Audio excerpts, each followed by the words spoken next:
आप सुन रहे हैं रेडियो टशन, जो छू ले आपका मन। वेल गुड मॉर्निंग, सत श्री अकाल, आदाब। कैसे हैं आप? मैं हूं आपका दोस्त अमन और आप सुन रहे हैं रेडियो टशन, जो छू ले आपका मन। Once again welcome back to your favourite programme of sports, that is खेल की बात रेडियो टशन के साथ। Australia versus South Africa, two great teams. Whenever they play against each other, it looks like that India Pakistan is playing against each other. Same happened yesterday. It was South Africa who defeated Australia badly. In the sense, the margin of victory was very high. 134 run was the margin of defeat. First of all, I would like to clarify what actually happened in the match.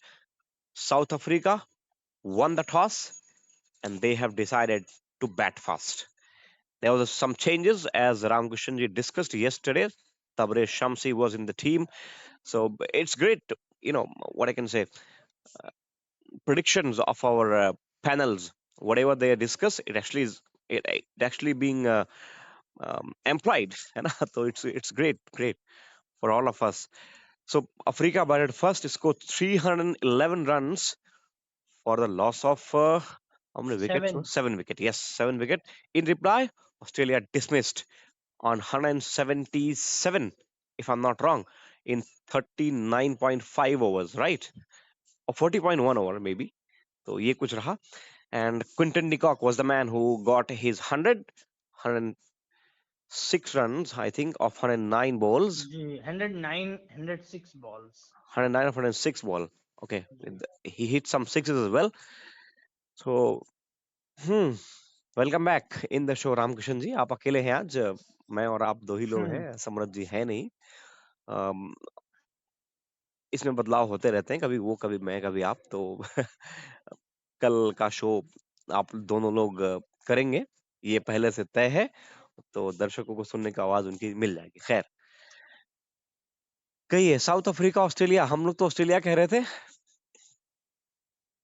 जी हाँ, सभी दर्शकों को सर्वप्रथम सभी को भाई नमस्कार, सुप्रभात। और रेडियो स्टेशन में दोबारा आपने आमंत्रित किया, उसके लिए तहे दिल से शुक्रिया।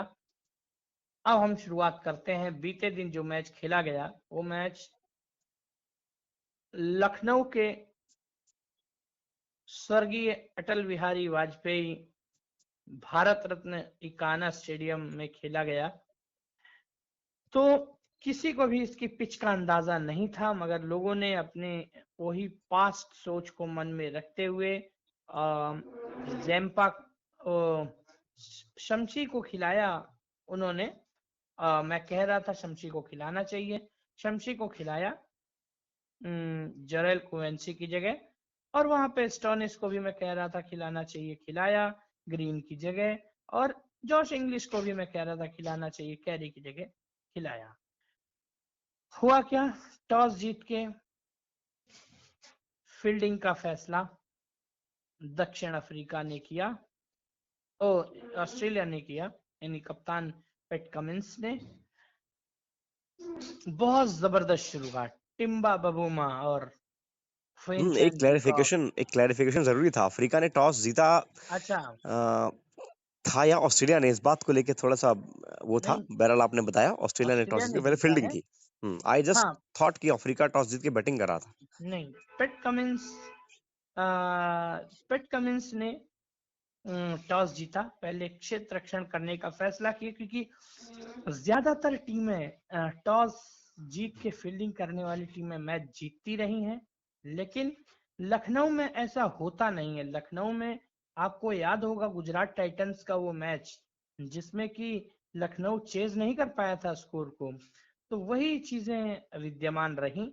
और कि मैं कह रहा था कितनी भी मिट्टी बदल लो, कितनी भी तासीर बदल लो, लेकिन जो वर्तमान नेचर है वो वही रहेगा। खैर, मैं आता हूँ।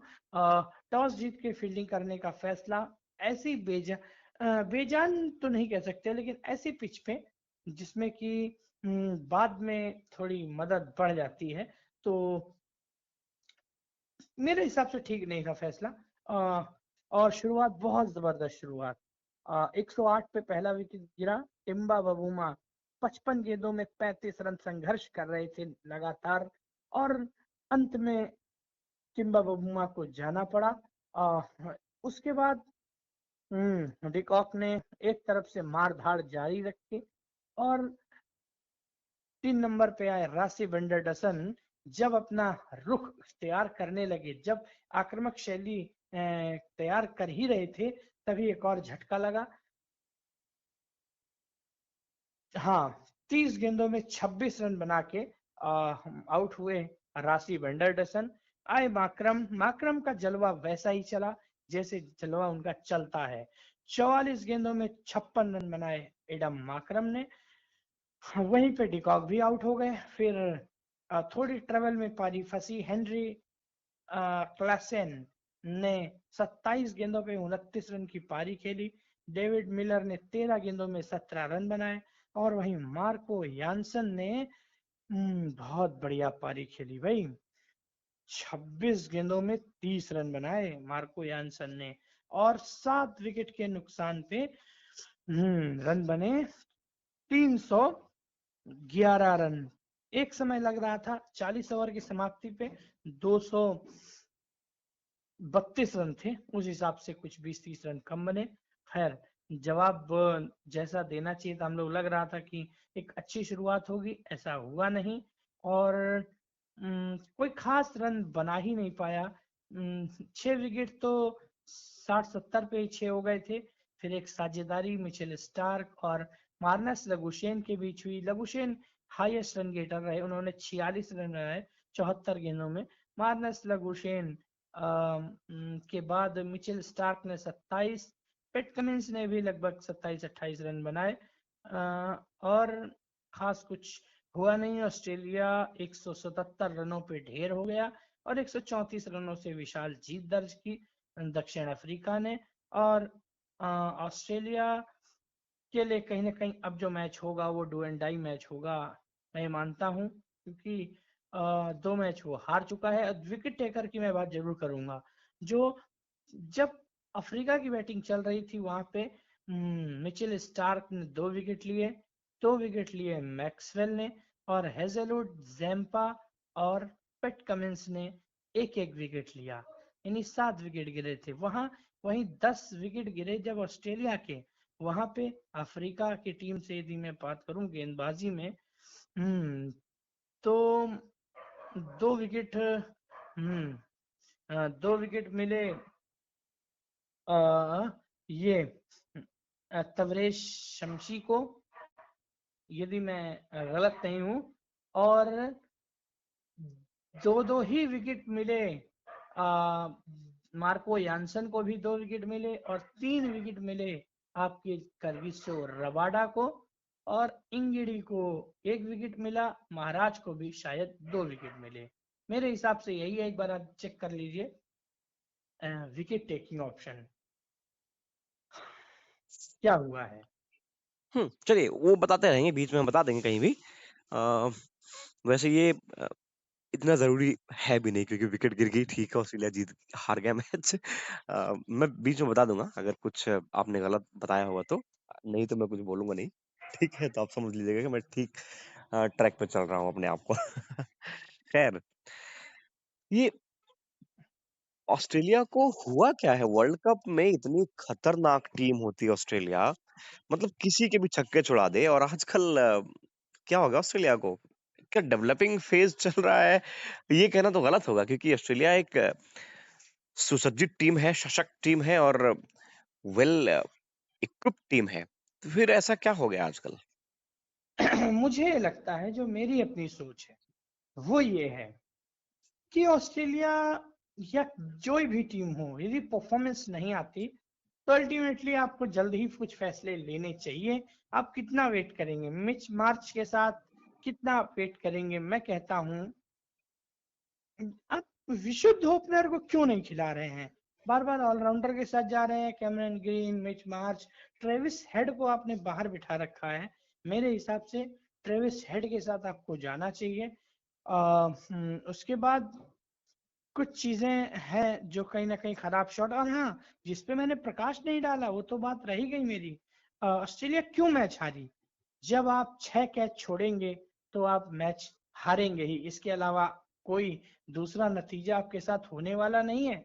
आसान आसान से कैच छोड़ के कहीं ना कहीं ऑस्ट्रेलिया ने अपनी दिक्कतों को मोल लिया है। और तीसरी चीज आपने जो पूछी कि आखिर ऑस्ट्रेलिया के साथ ये हो क्यों रहा है, इतनी खतरनाक टीम इतनी कमजोर क्यों लग रही है? मुझे लगता है कहीं ना कहीं स्पिन ट्रैक पे कहीं ना कहीं उनके पास एक स्पिनर जो है ना, एक क्वालिटी स्पिनर की कमी मुझे समझ में आ रही है, क्योंकि जैम्पा वो धार नहीं दे पा रहे हैं। मैक्सवेल शमशी ने कल बढ़िया गेंदबाजी की और उनको 2 विकेट मिले भी, दोनों को 2-2 विकेट मिले हैं। ये मैक्सवेल, हाँ, शमशी तो उधर थे, सॉरी, मैक्सवेल को 2 विकेट मिले। और जैम्पा, एक स्पिनर की कमी मुझे लगता है खल रही है ऑस्ट्रेलिया को। और यदि तनवीर सांघा का सिलेक्शन हुआ होता तो बात कुछ और होती, क्योंकि यहाँ की पिचें थोड़ी सी फ्लैट है, स्पिन में ड्रिफ्ट मिलता है, और ऐसा हो नहीं पाया, है ना? तो ये सारी चीजें हैं जी। क्या देखते हो ऑस्ट्रेलिया कहाँ समाप्त करेगी इस विश्व कप में? क्या 4 टॉप टीमों में ऑस्ट्रेलिया आपको अभी भी नजर आती है? बाउंस बैक करने की क्षमता है ऑस्ट्रेलिया में, ऐसी बात नहीं है? निश्चित तौर से कर सकती है, कोई बहुत बड़ा इशू नहीं है ऑस्ट्रेलिया के लिए। ऑस्ट्रेलिया सदा से अच्छी टीम रही है और बाउंस बैक करना चाहिए, मैं मानता हूँ कि जुझारू टीम है एक। और ऐसे ही नहीं जुझारू कह रहे हैं, 60-70 पे 6 विकेट हो गए और उसके बाद अगर 177 तक पहुंची है तो ये फाइट बैक किया है उसने, ये आपको मानना चाहिए। और ऐसे समय पे जब विकेट जल्दी गिर गए थे तो जॉश, वो मार्नस लगुशेन और स्टार्क ने एक साझेदारी बनाई 68-70 रनों की। तो ऑस्ट्रेलिया फाइट बैक करेगी। अभी उसके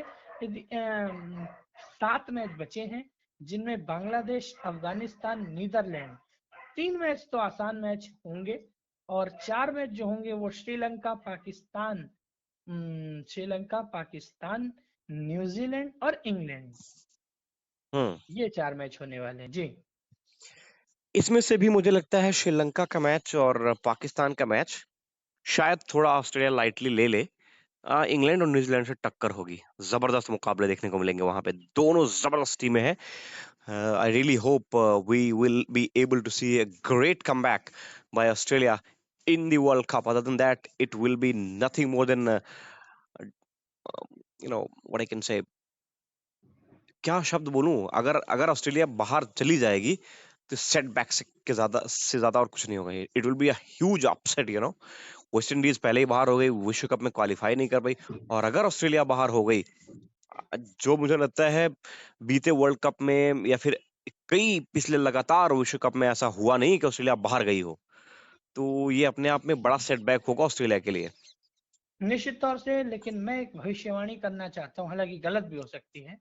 मुझे लगता है ऑस्ट्रेलिया, श्रीलंका, पाकिस्तान और न्यूजीलैंड और इंग्लैंड में से एक मैच जीतेगा। बड़ी टीमों के खिलाफ की बात कर रहा हूँ, यानी 4 मैच है, 4 में से ऑस्ट्रेलिया एक मैच हारेगा और 3 मैच जीतेगा। 3 जीतेगा तो 3 ही है, 3-6 जीत तो उसकी यूं ही हो गई, तो फिर 9 में 6 जीत इनफ होगी मुझे लगता है 4 में जगह बनाने के लिए। अभी नहीं कह सकते, क्योंकि सूरत हाल कैसे होते हैं, यदि सब टीमें बराबर बराबर जीतती हैं तब दिक्कत होगी।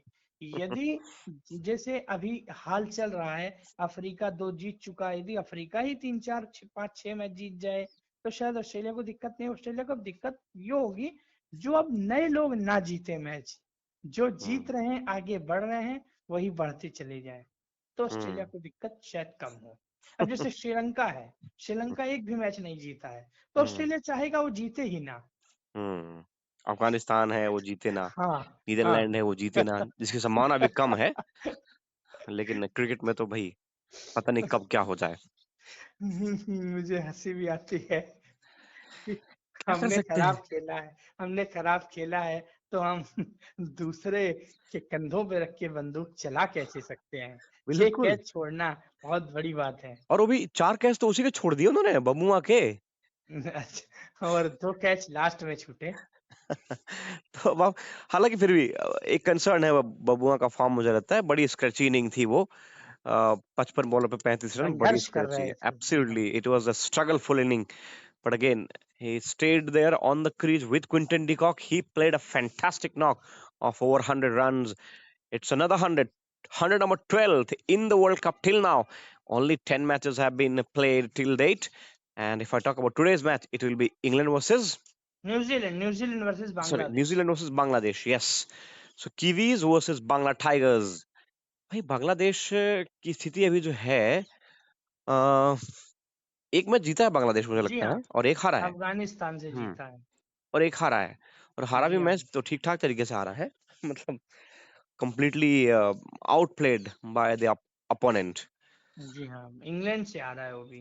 वही मैंने कहा ना, completely outplayed by the opponent। तो अच्छा अभी एक बात बताओ, बांग्लादेश और न्यूजीलैंड, यूं तो न्यूजीलैंड फेवरेट है, बट बांग्लादेश कुछ कार्रवाई कर सकती है। मुश्किल है वैसे। हाँ, एक काम हो सकता है।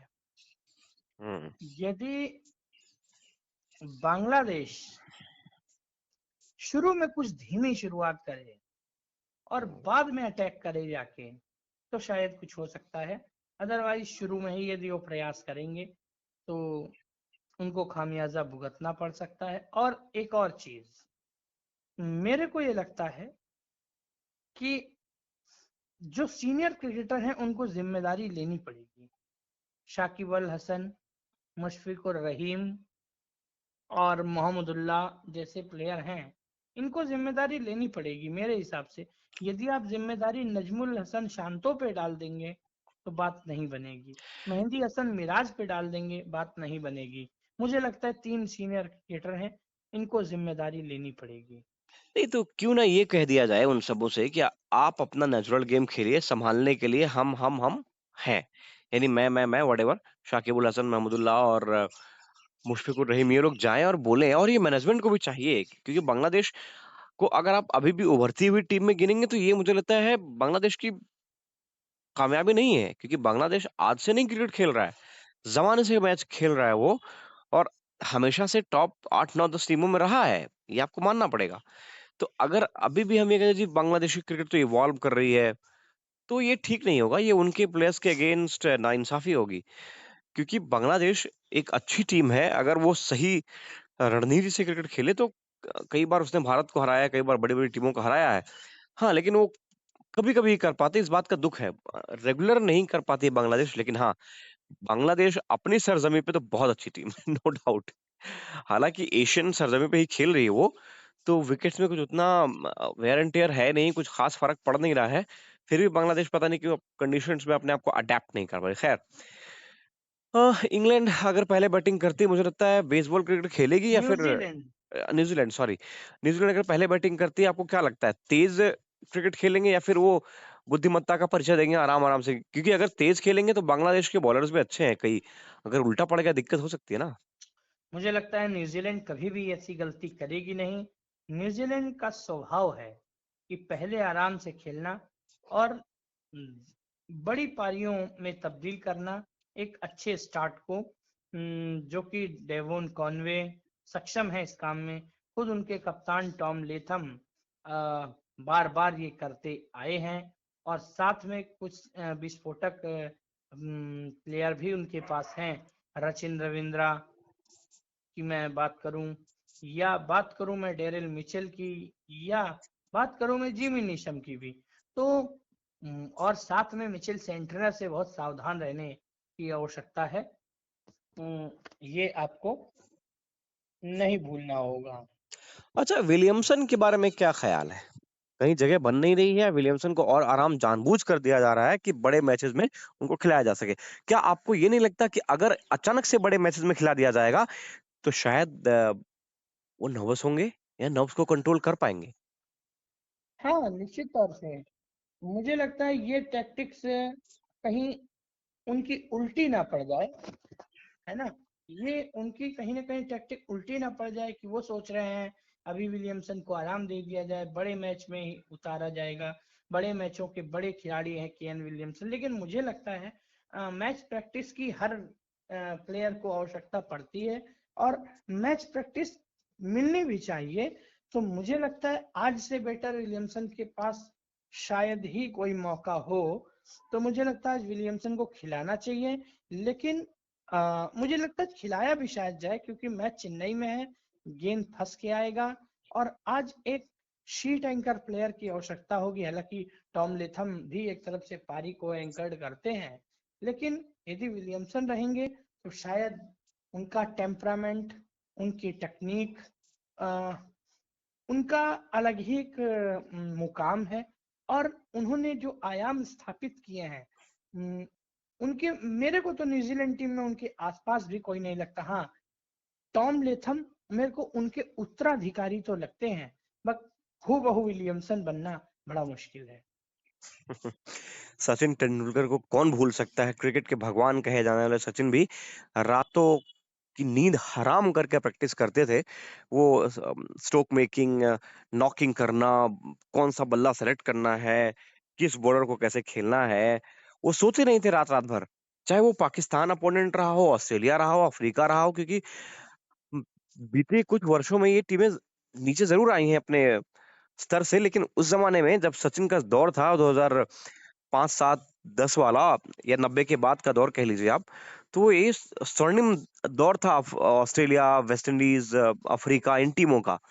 तो इनसे बड़ा सावधान रहना पड़ता था, इवन श्रीलंका भी उसमें थी। तो सचिन ने बहुत मेहनत की है और उसी उसी अ, तर्ज पर विराट कोहली भी चल रहे हैं। वो भी लगातार प्रैक्टिस करते रहते हैं। फिटनेस बहुत जरूरी है और शायद फिटनेस ने ही विराट कोहली को अब तक टीम में बना के रखा है, या किसी भी भारतीय प्लेयर को। अदरवाइज भारत में जगह बनाना इतना आसान काम नहीं है, बहुत टैलेंट है भारत में। निश्चित तौर से वो दौर अलग था। यदि मैं बात करूं सचिन तेंदुलकर की, उन्होंने महान ग्लेन मैकग्रा को देखा है, उन्होंने महान ब्रेट ली को देखा है, उन्होंने महान मुतैया मुरलीधरन, महान वास को देखा है, उन्होंने अफ्रीका की बात करूं मखायन टीनी, शॉम पॉलक जैसे गेंदबाजों को, लांस क्लूजर, अनिल डोनाल्ड जैसे गेंदबाजों को देखा है। उन्होंने थोड़ा शेन मैं वॉर्न और को आगे कौन भूल जाऊं, सकता है? शेन वॉर्न तो उनके सपने में आते थे, या शेन वॉर्न के सपने में सचिन जाते थे। तो ये ये इस सारे सपने वाली बात जो है, ये बताओ ना, ये सपने कैसे ट्रांसफर होते हैं भाई इधर से उधर? आप ये तो जो है वही लोग बता पाएंगे। खैर, उन्होंने वो भी दौर देखा है जब भारत 54 पे आउट हुई थी, तो आप समझिए उनको कितना बड़ा धक्का लगा होगा। उन्होंने वो भी दौर देखा है। जो मुझे याद आता है कि जब ऑस्ट्रेलिया इंडिया आई थी और 107 पे 93 पे आउट किया था ऑस्ट्रेलिया को, एब्सोल्युटली। उन्होंने वो भी दौर उन्होंने उन्होंने हर मतलब वो दौर देखा है, चढ़ता दौर भी देखा है, उतरता दौर भी देखा है। उन्होंने वो भी देखा है जब मुतैया मुरलीधरन ने 7 विकेट लिए थे। उन्होंने वो भी दौर देखा है जब वर्ल्ड कप के फाइनल में ग्लेन मैकग्रा ने उनको आउट किया था। तो कहीं ना कहीं वो बहुत मेहनत करते थे, इसमें कोई दो राय नहीं। और कोई भी एक व्यक्ति हो, हूबहू उसकी फोटोकॉपी बन जाना एक बड़ा मुश्किल काम है।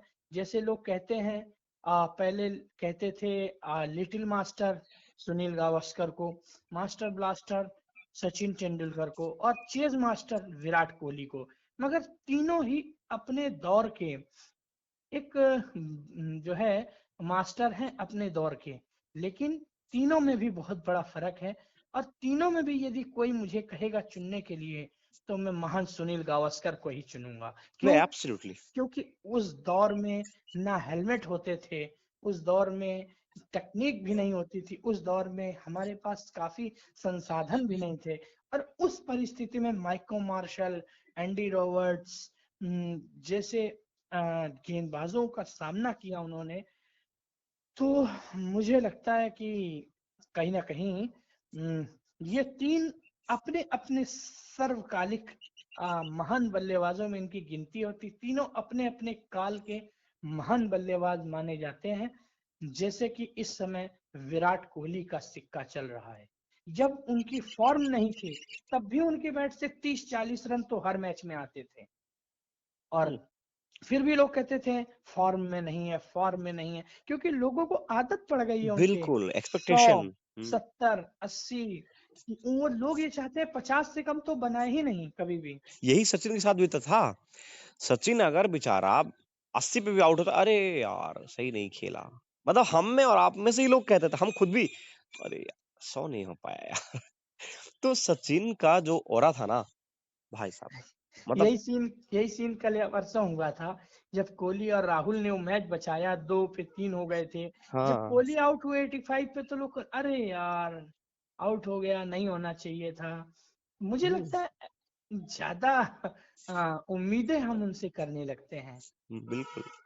तो खैर, खैर ये थी यादों के झरोखों से, ये सब कहानियां थी थोड़ी मोड़ी, ये रोज लाते रहेंगे हम आपके लिए। हमने एक शुरू किया है आज से, समझ लीजिए सेगमेंट। तो रामकृष्ण जी स्टोरीज तैयार करके रखिएगा, डेली थोड़ी सी 2 मिनट 4 मिनट की इस पर बातें होंगी, ठीक है। दूसरा, जी अगर आपके पास कोई सजेशंस हो तो आप हमें feedback@radiotoshan@gmail.com पर मेल भी कर सकते हैं।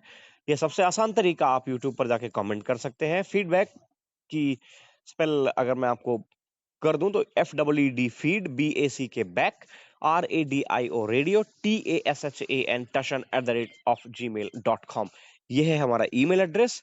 व्हाट्सएप नंबर आप सबों को मालूम है, अगर किसी को कुछ कहना है 7011208181 पर अपने मैसेज के साथ हमसे संपर्क कर सकते हैं। हम पूरी कोशिश करेंगे आपके द्वारा पूछे गए सवालों के जवाब या फिर आपके द्वारा दी गई राय पर अमल किया जाए। आज के लिए मुझे लगता है इतना काफी है। अगर कुछ रामकृष्ण जी के पास है तो वो बताएंगे, अन्यथा इस शो को बस यहीं समाप्त किया जाएगा। ये ध्यान रखना है, जब आप अपना मैसेज टाइप करें अपना नाम और अपने शहर का नाम बताना ना भूलें। अब मुझे लगता है कि इस अंक में काफी चर्चाएं हो गई हैं, और जी अंत में जाते जाते आप ये बताइए कि न्यूजीलैंड वर्सेस बांग्लादेश क्या लगता है? New Zealand, New Zealand. निस्संदेह न्यूजीलैंड ही हर कोई बोलेगा। चेन्नई में मैच है, कितना स्कोर देख रहे हैं पहले बैटिंग करने वाली टीम? स्पिनिंग ट्रैक है और बांग्लादेश के पास कोई बहुत उच्च कोटि के स्पिनर्स है नहीं। एक शाकिबुल हसन को अगर हम छोड़ दें, नहीं, और मेहंदी हसन भी स्पिन मेहंदी करते हैं। हसन, अच्छा हाँ मेहंदी हसन मिराज ना, हम्म ये अच्छी बॉलिंग कर लेते हैं, आजकल टच में है। बट फिर भी न्यूजीलैंड के पास वो प्लेयर्स हैं जो स्पिन को अच्छा खेल सकते हैं। I think 280 should be the par score. मुझे भी लगता है 270 280 अच्छा स्कोर होना चाहिए इस ग्राउंड पे। और यदि 300 हो जाता है, न्यूजीलैंड 300 कर देता है, मुझे लगता है न्यूजीलैंड सेफ हो जाएगा, क्योंकि उनके राइट। पास मिचेल सेंटनर और रचिन रविंद्रा जैसे उनके पास स्पिनर हैं। तो इस अंक में बस इतना ही दीजिए हम दोनों को इजाजत, फिर कल अगले सेगमेंट में मुलाकात होगी। तब तक के लिए रख लिए अपना बहुत सारा ख्याल। तो नमस्कार, गुड मॉर्निंग। और हाँ, एक जी बात तो हाँ। हम जस्ट भूल ही गए, आज तारीख जी कितनी है? 13। जी, और कल तारीख कितनी है? 14 अक्टूबर है। The great context, India versus Pakistan will be played tomorrow at where? Ahmedabad, Gujarat. A जी हाँ, full उस पे crowd is expected. Yes, I ji think हाँ, कल भारत पाकिस्तान के बीच जो मैच है उसके लिए हम कल के शो में ज्यादा चर्चा करेंगे। आज हमने आपको केवल ये बता दिया है कि कल भारत और पाकिस्तान के बीच ताकि अपने आप काम धाम जो है वो निपटा लें। अहमदाबाद के नरेंद्र मोदी स्टेडियम में मैच है। उस मैच के लिए आप लोग मेंटली प्रिपेयर हो सकें कि उस मैच को सुनने के लिए आप लोग अपने अपने काम आज ही से निपटाना शुरू कर दें, और कल मैच जरूर देखें, क्योंकि भारत पाकिस्तान का मैच हर व्यक्ति देखना चाहता है। तो मुझे लगता है इस अंक में बस इतना ही, अगले अंक में मुलाकात होगी। दीजिए हम दोनों को इजाजत, रखिए अपना बहुत सारा ख्याल। नमस्कार, गुड बाय।